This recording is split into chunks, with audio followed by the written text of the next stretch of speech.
Hey guys, and welcome. Today we'll be doing some cinemagraphs. So I got some jewelry that is moving. This is pretty much from the Harry Potter. So let's see how it goes. This is of course Chinese, but it does move and spin. We got some candles, so we will be able to map over the candles and leave only the shadows on the book. We got the hourglass and some additional more light, and of course a little small Buddhas, just to make everything as dandy and as fun as possible. And let's see what we can get from a simple setup like this. This is currently not in the shot, only this, the candles, light, fire, and the book.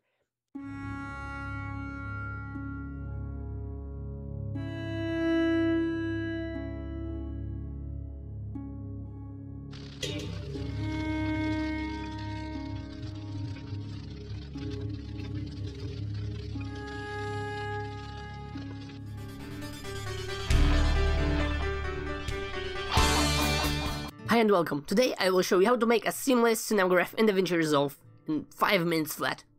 The main idea is to play it back and forth, or forth and back. As you can see in this example, let's just jump right in.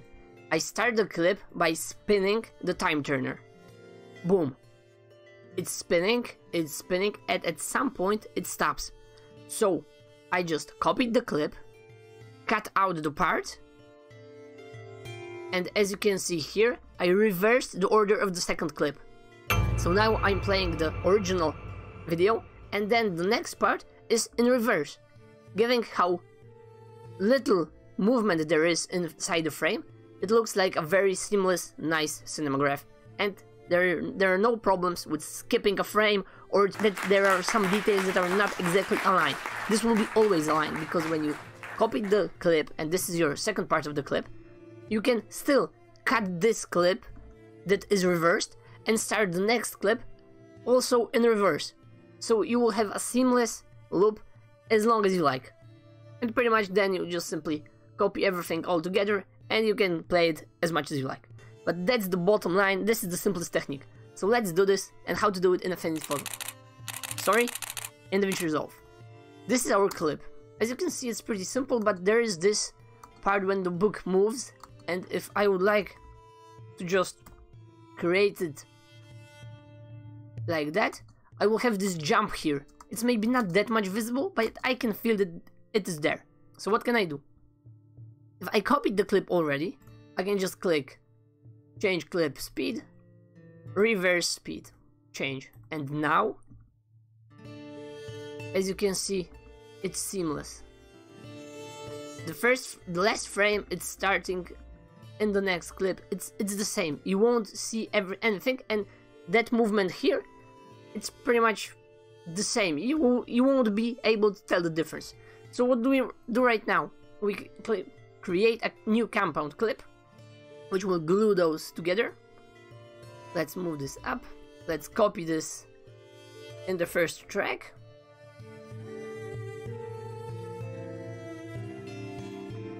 And now we can click this clip and click here in the speed change on the snowflake. And that's it. Let's go to the color bar, create a power window, which is pretty much a masking. Let's add the alpha output here. Let's just roughly estimate a curve. We want only the book to be visible and the flames to be static. So let's try and do something like that. Okay, click here and click play, and that's it. And now what we already created is we have a twice as long cinemagraph, because we copied the clip and started to play this in reverse as in the next part. And of course then you can copy everything, reverse, and it will be always the same. Seamless, very nicely done indeed. And then you just need to figure out the masking, if this is something you like or not really. And there you have it. This is a simple technique, but remember, if you are using, for example, ashampoo cinemagraph, there is an option to play the clip in reverse. Everything takes twice as much memory, because the clip will be twice as long, but the seamless part between those clips, I think it's worth it. It's definitely something to remember by, and then you can copy this as much as you like. So it's very simple. Here, of course, you need to do a lot of masking, but there are a lot of options like softness, inside, outside, so you can really nail this mask as you want. And as you can see the examples that will be in a second, this is something I created recently for my client, so this is how you can make fun with this. If you want some e-commerce or just simply on your Instagram show off for your products, I would say it's great and it's a lot of fun to create because it's really it's a little bit more than just simple product photography. And there you have it, guys. Remember, play this back and forth, or forth and back. And one more thing, guys, remember that if you color grade, you need to color grade both clips, because the first clip is pretty much an image, a single frame, with a hole with the mask that you will see the video playing underneath it. And sometimes you can get results like that. If the color grading is off because you didn't color grade both clips, then it looks like that. Of course, this is the problem in general, because the light is different if you want to mask this out, and the light is all around and it is visible. It's really hard to get all the edges to perfection so it will not destroy the effect. Thanks for tuning in. If you have any questions, hit me up in the comment sections, and bye.